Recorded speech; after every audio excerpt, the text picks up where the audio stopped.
ॐ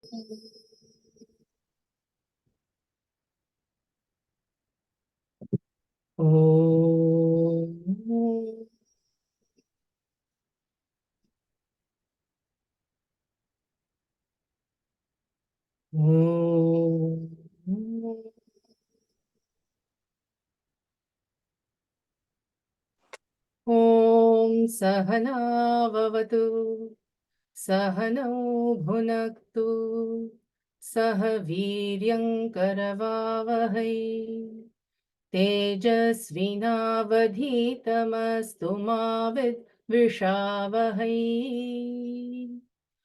ॐ शान्ति शान्ति शान्तिः हरिः ॐ श्रीगुरुभ्यो नमः हरिः ॐ गणानां त्वा गणपतिगुं हवामहे कविं कवीनामुपमश्रवस्तमम् ज्येष्ठराजं ब्रह्मणा ब्रह्मणस्पत आनः शृण्वन् नोतिभिः सीदसादनम् महागणपतये नमः ॐ प्रणो देवी सरस्वती वाजेभिर्वाजिनीवती धीनामभित्र्यवतु आनो दिवो बृहतः पर्वतादा सरस्वती यजतागन्तु यज्ञम् हवन् देवी जुजुषाणा घृताची शग्मान्नो वाचमुषति शृणोतु वाग्देव्यै नमः गुरुर्ब्रह्मा गुरुर्विष्णुः गुरुर्देवो महेश्वरः गुरुः साक्षात् परब्रह्म तस्मै श्रीगुरवे नमः श्रीनारायणभट्टस्य कवेः अतिमनोहरं नारायणीयम् इति यत् स्तोत्रं जयति पावनम् समस्तजनकल्याणे निरतं करुणामयं नमामि चिन्मयं देवं सद्गुरुं ब्रह्मविद्वरम्. Hari Om everyone. So like Karuna ji already mentioned, it is such an auspicious beginning for us to be able to do this in this 108th year of our Gurudev's Jayanti, to be able to do this on Jaya Ekadashi, which is also known as Bhishma Ekadashi. Bhishma Pitama, who is well known for giving mankind Vishnu Sahasranamam, as well as that beautiful Narayana Stuti that he said when he was at his deathbed, when he saw the Rupam of Lord Krishna himself in front of him. So it is indeed our Bhagyam. It is all of our Bhagyam to be here because like in Ramcharitmanas, Tulsidas ji says, Sat Sangat Mudu Mangal Mula, Soi Phala Siddhi Sab Sadhan Phula. So this whole all these things that we do in order to remember God, they are all like just leaves on a tree, and the root and the fruit are satsang itself. So satsang is what we are all doing here today. So it is indeed a blessing that we are all here together. And we will start, so the way we will organize today's session, and today we will not be jumping into Narayaneeyam per se. Before you understand anything about a particular work that you take up, it is important to understand the deity who is behind that particular work, as well as who is the writer, who is the author. So we have to understand what the Guruvayur Mahatmyam. So we'll start with Guruvayur Mahatmyam. And then we will look into Bhattachattiri Charitram. So who was Narayana Bhattatiri and what did he do? And how did he come about to write Narayaneeyam? Then we will look at Narayaneeyam itself, what is so special about Narayaneeyam, and all the Mahatmyam of Narayaneeyam itself. Then we will look at what do you need to do in order to chant well. So I I got questions from people saying, I'm really scared because I've heard this is the most difficult thing that, you can learn. So yes, I will not sugarcoat it. It is very difficult. It is one of the most difficult things I learned. And mainly because you need to understand how pronunciation works in Sanskrit, and also how where you put the breaks. So all that is why I'm here. I will teach you how to do that.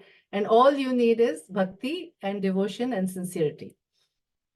So as Bhattatiri himself says, Prema praudhira sardhrata drutataram matalayadhishvara. So may I soon experience that state of melting of the heart in intense love for thy lotus feet. So may all of you also experience that state of intense love for his lotus feet. Okay, so we will start with Guruvayur Mahatmya. So Guruvayur, as most of you should probably know, is another kshetra for Lord Krishna. So now each kshetra has its own different way of praying, or some kind of a paddhati. So for instance, if you take Tirupati, so in Tirupati, everybody goes and they put their money in the hundi. So that is the way the paddhati is, that is how he is prayed to. Similarly, if you go to Badrika Ashram, that is a place where Narayanayana themselves did tapas. So tapas, brahmacharya, these are the things that you would do in Badrika Ashram. If you go to Pandharpur, in Pandharpur, Nama Sankirtanam is the greatest. So whenever you go there, you will see there are lots of people doing Nama Sankirtana. So similarly, in Guruvayur, the Mahatmyam is that everybody is always doing Bhagavat Saptah. So Bhagavatam is one of the 18 great Mahapuranas. And so most of you should know that our great Rishi, Vedavyasa, is the one who wrote all these 18 Mahapuranas. And so Srimad Bhagavatam was one of them. And Narayaneeyam is also called Sriman Narayaneeyam. And both of them share the same Srimad root. Srimad with Narayaneeyam becomes Sriman Narayaneeyam. Srimad with Bhagavatam becomes Srimad Bhagavatam. So what does that mean? Srimat means full of Shri. So Shri is auspiciousness or glorious. Okay? And it is full of the glory. And so sometimes we use the word Srimat also as an honorific for a person. But Srimad means it is full of the glory. And why? Because it is about Sri Hari himself, and his wife is Lakshmi, who is none other than Shri. So Srimad Narayaneeyam, or Srimat Narayaneeyam, or Sriman Narayaneeyam. So what is so we all know about Mahapurana. Bhagavatam was written by Vedavyasa. Vedavyasa gave it to his son, Shuka Maharshi. And Shuka Maharshi is the one who went to King Parikshit. And when he knew that his death was imminent at that time, Shuka Maharshi gave him and to all mankind the Bhagavatam Mahapurana. Now, what is the temple at Guruvayur and how did it come about?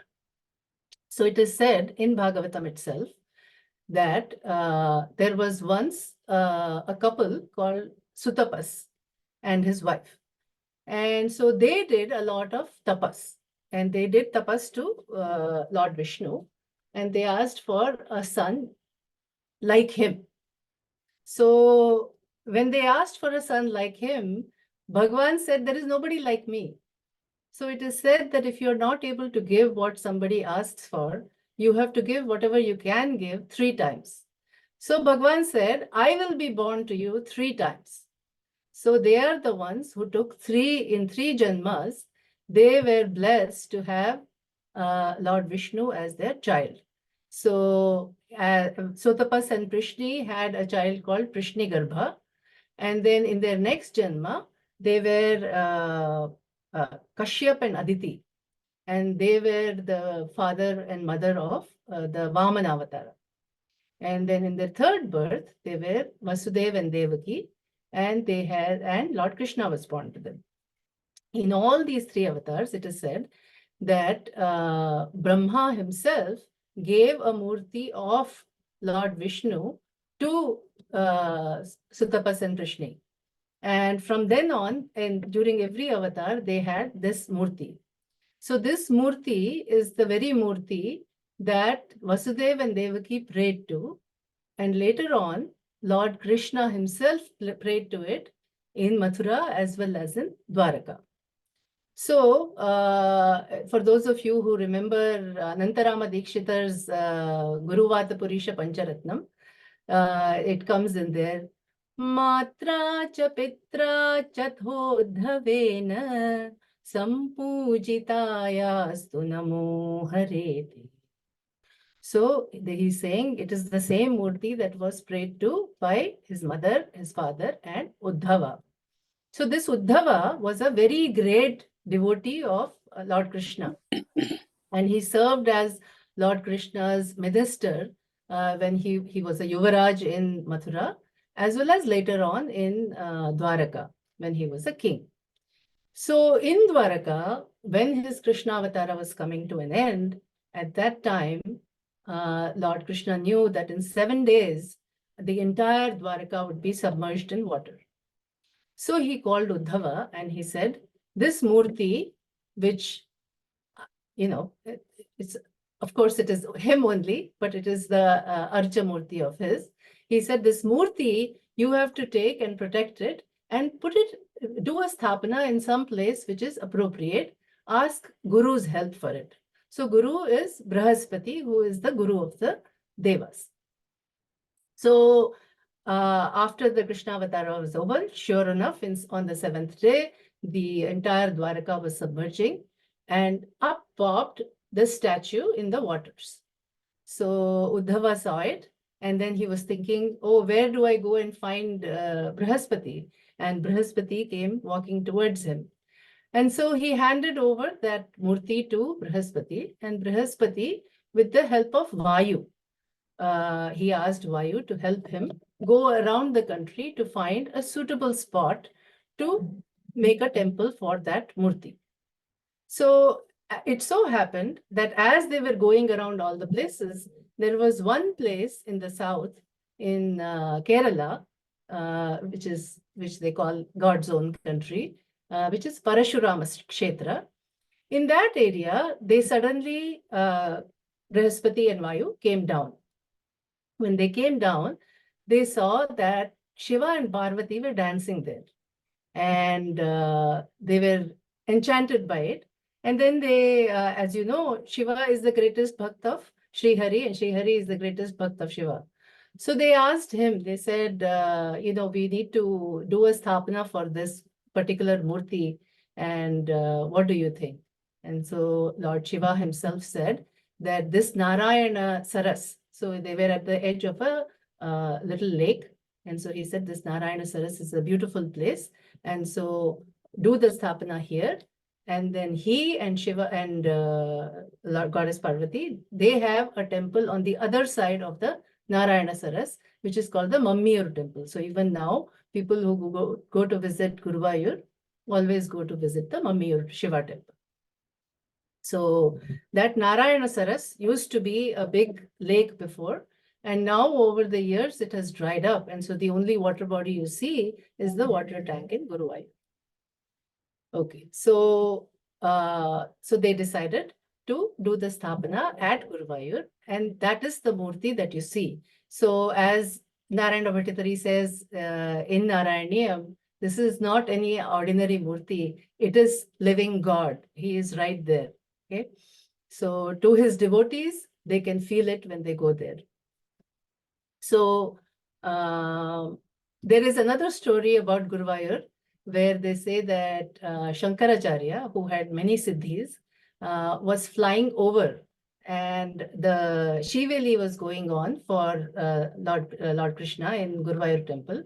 So every evening they would bring the Lord on an elephant, And that was going on. And Shankaracharya did not pay attention, and he was just flying over. And the power of the Lord was such that, as though pulled by some gravitation, Shankaracharya came down into the Guruvayur temple right in front of the Lord. And then he realized the greatness of the Lord. And Shankaracharya is the one who has written down all the rules for the Udyastamana Puja, etc. at Guruvayur. And so that is another story associated with the Guruvayur Kshetram. There are many people who have been healed after coming to Guruvayur. The foremost among them, the story comes in Mahabharata itself. Janmejaya, the son of Parikshit, was who was the grandson of Arjuna. He was very upset with Takshaka for having done the Sarpa Yaga, for doing a yaga to kill all the snakes in the world, where he even invoked the power to bring Indra and Takshaka in front of him. And he wanted to put Takshaka in the fire. And at that time, he was stopped by Brihaspati and other people. And so he did not do it. However, Takshaka was very upset, and he cursed Janmejaya. He cursed him with leprosy. So at that time, it was held that anybody who went and prayed at the Guruvayur temple could get rid of any such roga. So it is said that Janmejaya himself went and prayed there. And when he got fully cured, he is the one who built the first temple in Guruvayur. Since then, there have been many temples built. It has been redone many times, but that was the original one. So the form of Guruvayurappa is actually Chaturbhuja Murti Rupam. So he is Lord Vishnu with 4 arms and all of that. But he is prayed to as Unni Krishna. So it is said, when you go there in the morning, early in the morning, the crowds would wait there for the morning prayers. And when everybody is waiting, they would all be chanting Narayana, Narayana, Narayana, Narayana. That is what everybody chants. But as soon as the curtains open and they look at him, they say, "Oh, Unni Krishna, Gopala Krishna." So they think of him as a small boy. So that is the way they think of him. But the Murti itself is a Chaturbhuja Murti. Okay. Now let's learn about Bhattatiri Charitram. So Narayana Bhattatiri was born in 1560. And he was very intelligent, and he was very good at learning. And at the age of 16, he had mastered all the Vedas, the Vedangas. He had studied Mimamsa, Vyakarana, all these things he had mastered. Tarka, logic, all these things he had mastered by the age of 16. So it is said that his primary guru was his own father, Matradatta. And he also learned from his brother, Damodara, elder brother. And he also learned from Madhvacharya. But besides all of them, he was a student of Achyuta Pisharadi. So Pisharadi was actually a grammarian, Sanskrit grammarian. And it so happened that Bhattatiri was married to his niece. So it is said that even though he was brilliant, soon after his marriage, he was so wrapped up in worldly things that he stopped paying attention to his duties. So at one point, we have seen this in the case of Tulsidas also. If you remember Tulsidas' story, there was a point where his wife chides him and says, "Is this all you care about? If you cared about the Lord so much, you would be a great man, or you would receive moksha." And that is how he goes on the Bhakti Marga and starts writing Ramcharitmanas. So similarly, when he is chided by his guru, Achyuta Pisharadi, he immediately awakens and he becomes very diligent in all his work, and he becomes a good student. And his faith and nishtha in Guruvayurappan becomes even deeper. It is said that around the time he was about 26, 27 years old, his guru was afflicted by a Vata Roga. Vata Roga is a kind of rheumatism, and this disease left him crippled. So Bhattacharya was very devoted to his teacher, and he was so devoted that he could not see that plight of his guru, and he wanted to do something to take that away. So what he decided to do was he prayed to the Lord and he said, please give me his ailment. I would like to take his ailment. So in Kerala, there is actually a way where a method where they do such things. So he went through that, and lo and behold, his guru was cured. He was fine. But Narayana Bhattatari became afflicted by this Vata Roga, and he could barely move. So he asked for it and he got it. But once he got it, he didn't want it, of course.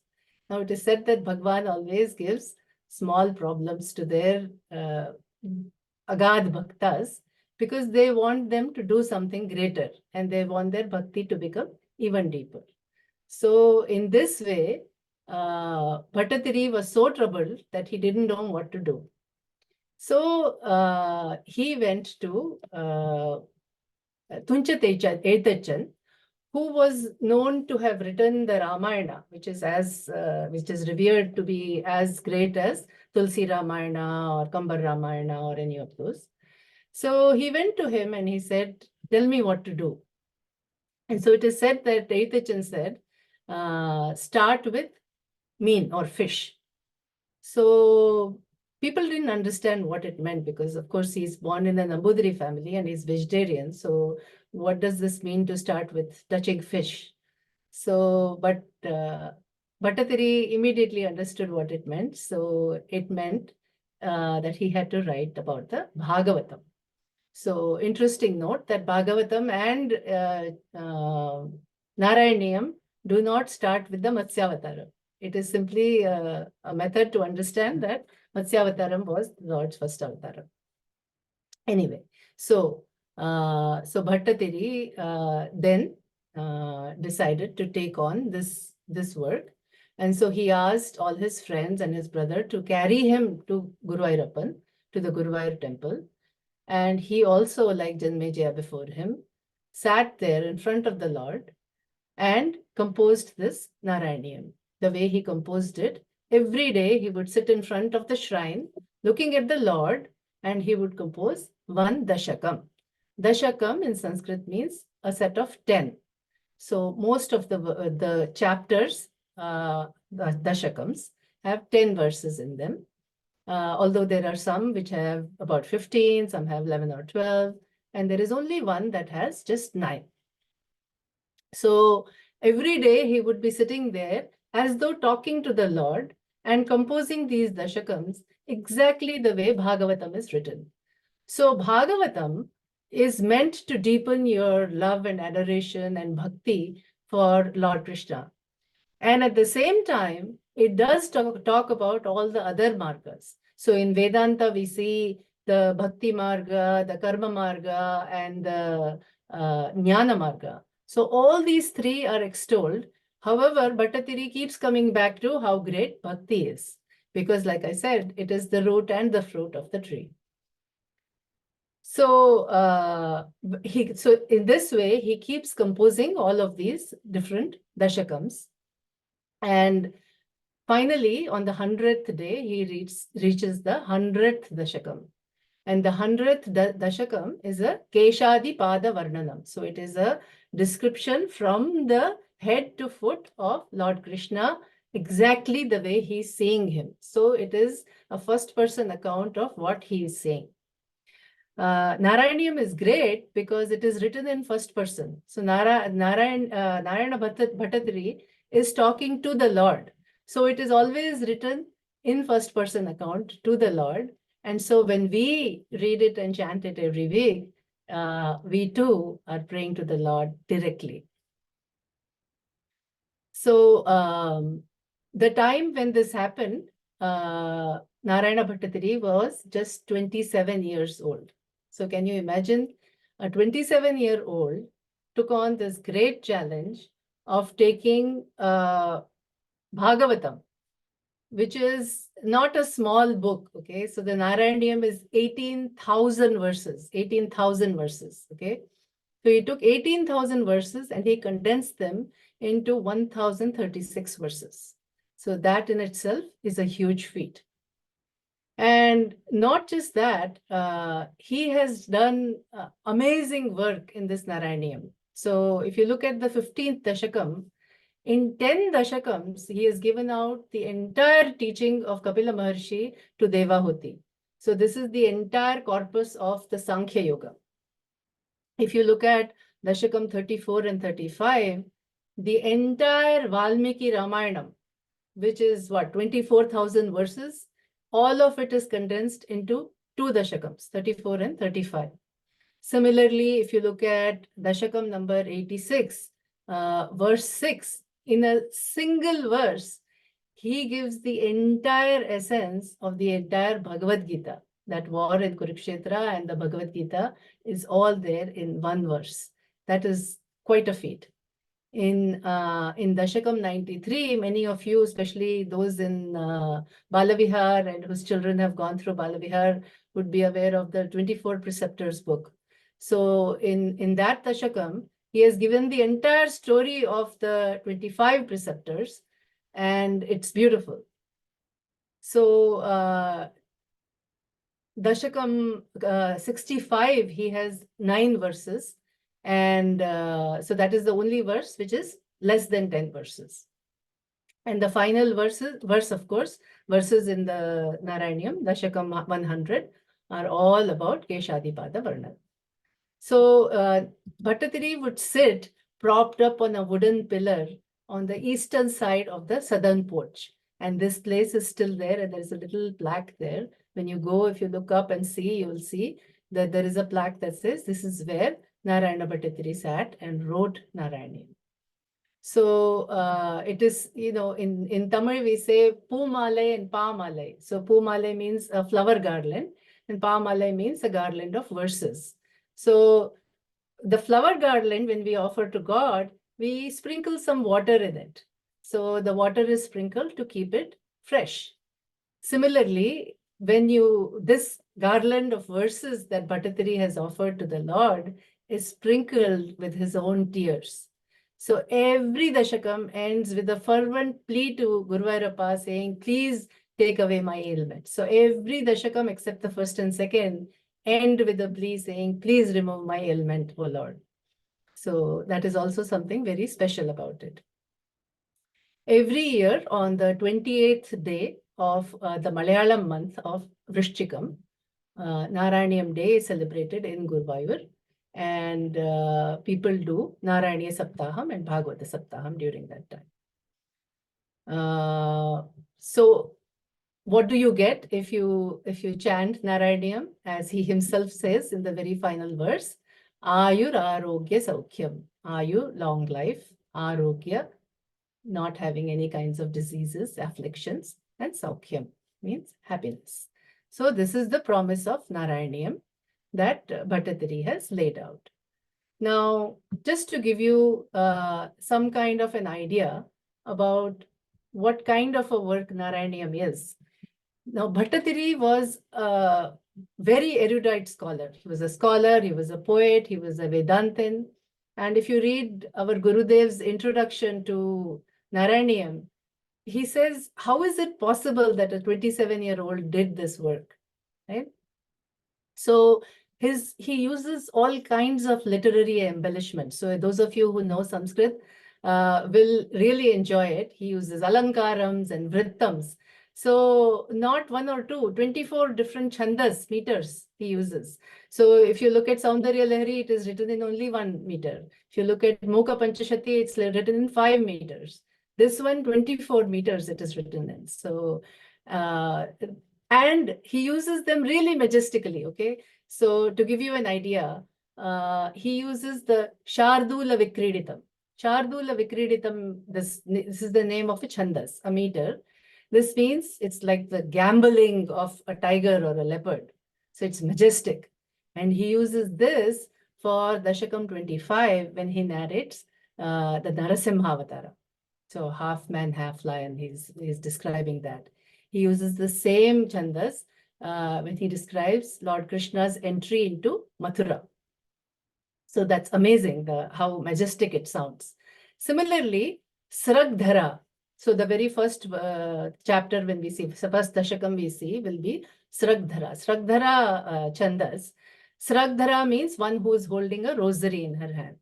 So Sragdhara is a very balanced meter. And he uses this when he describes the Mahabharat war. He uses it when he describes the path of Bhakti Marga. And he also uses this for the Ramavataram in the 34th and 35th Dashakam. So in conformity with the text, he uses the right meter. Similarly, if you look at, you must have all heard of the Totaka meter. So Totakacharya, one of the Shishyas of Guru Sri Adi Shankaracharya, composed Totakashtakam in Totaka meter. Very unique meter. So Bhattatiri uses this meter and Druta Vilambita meter. He uses these two for the Kaliya Mardana. And if you read it, it will be amazing. You will feel like you can feel all the goings on top of Kaliya with Lord Krishna and his flute. It's just amazing. Similarly, he uses Kusuma Manjari meter. It's another meter, and it has long and short syllables. So he uses this for Rasa Krida. And again, another brilliant use of meter by Bhattatiri. So you feel the gopis are all dancing when you read the Rasa Krida. So as we keep going, we will see all of these different chapters. So I mentioned before that Narayaneeyam is a conversation between Narayana Bhattatiri and the Lord. And so many times Bhattatiri makes some bold assumptions. And it is said that he would make the bold assumptions, he would write something and then he would stop. And then he would look at the Lord and he would wait for some kind of an indication from the Lord that what he was saying was right. So either an Ashariri is a disembodied voice, a voice from God, either a voice or a nod of the head before he would proceed further. So two such incidents are known. So one such incident is in Dashakam 35. So in Dashakam 35, he's talking about the prasanga that we see in Sundarakanda. So in Sundarakanda, Hanumanji takes the Chudamani of Sita Mata and he gives it to Rama. So Bhattatiri, when he is writing, he ends up writing Mauli Ratnam Dadaute, means I gave you the crest jewel. So he writes it and then he thinks, and then he is wondering, did I make a mistake? A doubt arose in his mind that maybe he had made a mistake. Maybe he should have said Rama instead of you. But everything is written as you only. So he looked up at the Lord in the Garbhagriha, and it is said that Lord Krishna there nodded his head and told him, yes, they are one and the same. It was me only as Ramavatara who received that crest jewel, the Chudamani. Similarly, there is another story in Dashakam 45, in verse 9.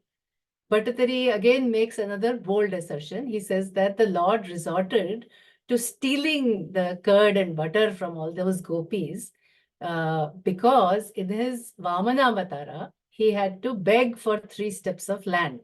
And he was done with begging. And so he was not going to do that anymore. So that is the reason why he went and stole. So this is what Bhattatiri wrote in verse 9 of Dashakam 45. And apparently he wrote it and then he looked and then there was an Ashariri which said from the Garbhagriha and which said that the poet's assumption was correct. So this Grantha is amazing in its content. It's full of literary merit. It's full of amazing poetry. It uses all kinds of devices, alliterations. It's just beautiful. And those of you who already know Sanskritam will really, really enjoy it. Mahatmyam of Narayaneeyam and Guruvayur. You must have heard about Mahaperiva, the great sage of Kanchi. And he has always held that whenever you have any kind of ailment, even things like cancer, and there are many people who have claimed that their cancer has been cured by chanting Shloka 13 of Dashakam 8. So, Asmin Paratman Nanu Padmakalpe. So many of you must be familiar with this and might have chanted it. If not, when we reach Dashakam 8, you will for sure learn this. So as far as people, like I mentioned before, Anantarama Dikshitar is one of the people who wrote the Guruvata Purisha Pancharatnam, but he is also the one credited with making this Narayaniyam popular all over. So many hundreds of years after Narayana Bhattatiri wrote it, Anantarama Dikshitar is the one who made it famous. And in recent years, people like Guru M.R. Venkatraman, etc., have made it famous in different parts of the country in India. There is a famous story of Chembai Bhagavatar, that he at one point was rendered mute and he could not sing anymore. He's the great singer, the guru of Yeshudas, who is also extremely devoted to Lord Guruvayurappa. Apparently, he lost his voice, and then he was told that he should go and pray at Guruvayur, and he went and prayed at Guruvayur, and following that, he was also able to get his voice back, and he had many concerts after that. So our Narayana Bhattatiri, who wrote this at age 27, was completely healed by the 100th Dashakam. And having fully healed, he devoted the rest of his life to bhakti and to other compositions. So he had written many other literary as well as great compositions on Samskrita, Vyakarana, etc. And he lived to the ripe old age of 106. And so Ayura Arogya Saukhyam for sure. So now that we know a little bit about the Mahatmyam of Guruvayur Kshetra, the Lord of Guruvayur, about Narayana Bhattatiri, and about Narayaneeyam, I thought I would give you a brief introduction to what we are going to be doing. So I heard some people saying that they don't have a background in Sanskritam and they are really afraid. So first thing, you should thank your stars, thank your blessings that you're here to learn, because you must have done a lot of Purva Janma Punyam to be able to come to a class like this to learn. So just to be able to want to learn something like this is great bhagyam. So don't worry. Once you have bhakti, everything else straightens itself. So that is all you need. And then you need sincerity and devotion. So that sincerity and the ability to work has to be there. And then everything else, Guru Ayappan will take care of. So I wanted to start off with some of the things that you need in order to be able to chant well. So first thing is set yourself a goal. Nothing in this world is achieved without a goal. So set yourself a goal that you want to learn this and that you will learn it, and nothing will stop you. The second thing that you can do to be able to chant well is to understand the shlokas. And this is why whatever I teach, I always make an endeavor to make sure I explain the meaning. Even when I learn something, even when I learn Carnatic Kritis, I Google and find the meanings painstakingly, because learning the meanings takes you to a different level of being able to chant something, sing something, perform something. So always understand the shlokas, know the meaning, and keep that meaning in your heart while you chant. Next thing, very important, you must have a written text. So whether it is a printed book, or whether it is a written, or whether it's a print out that you've taken from one of the websites, or whether it is something that you wrote with your own hand, you need something in front of you so that you can mark it and you can put markings on it as to where the breaks are. Now, I am well aware that we do have software available, which makes it easy to do it online. If you can do it and you have expertise in it, more power to you, that's great. However, if you're going to be fumbling around and looking for the pen and looking for this and looking for that, you're going to miss it. And the nature of this class is such that I cannot stop the class for any one person because you don't have your pencil or because you don't have your book in front of you. I apologize to all of you ahead of time, but we will have to move at a certain pace. So I expect everybody to have their copies of the books or the note or their notes in front of them, and have some paper there handy in which you can take some notes about what the meaning of those verses are if you don't have that already, because that will help you chant better. So why do I ask for a paper and pencil and pen and all of that? Because you need to be able to split these long words. So Bhattacharya, of course, he was masterful in his use of Sanskritam, but at the same time, to our woe, each sentence is a word. So we need to be able to break it. And like I mentioned, the poetical meters require that you put a break in a certain place. So you have to remember that. And so you have to make sure that you put it there. Once you chant it many, many times, it'll become second nature to you and you will not require all this anymore. But when you're learning, you need to be able to do that. Next thing you need to do is to repeat the shlokas. Repetition is the key. As for anything else, the more number of times you repeat, the more fluent you will get, the nicer it will flow from your mouth, and the more easy it will be for you. And lastly, you cannot do this unless you continuously practice. So building a daily practice is a must. So any task is not huge if you divide it up and do it every day. Now, we have this class on Monday. If you decide to close your books and come back next Monday at 6 o'clock and open the book and revise, I don't think you will be at the place where you would like to be. So if you want to be where you want to be, you have to make it a daily practice and practice every single day. So devote a small period of time every day to practicing this, and that will make it better for you. Okay. Now we will just go over what the format of the class will be like. So in every class, so today I will start with the Dhyana Shlokam, which I've already shared with you.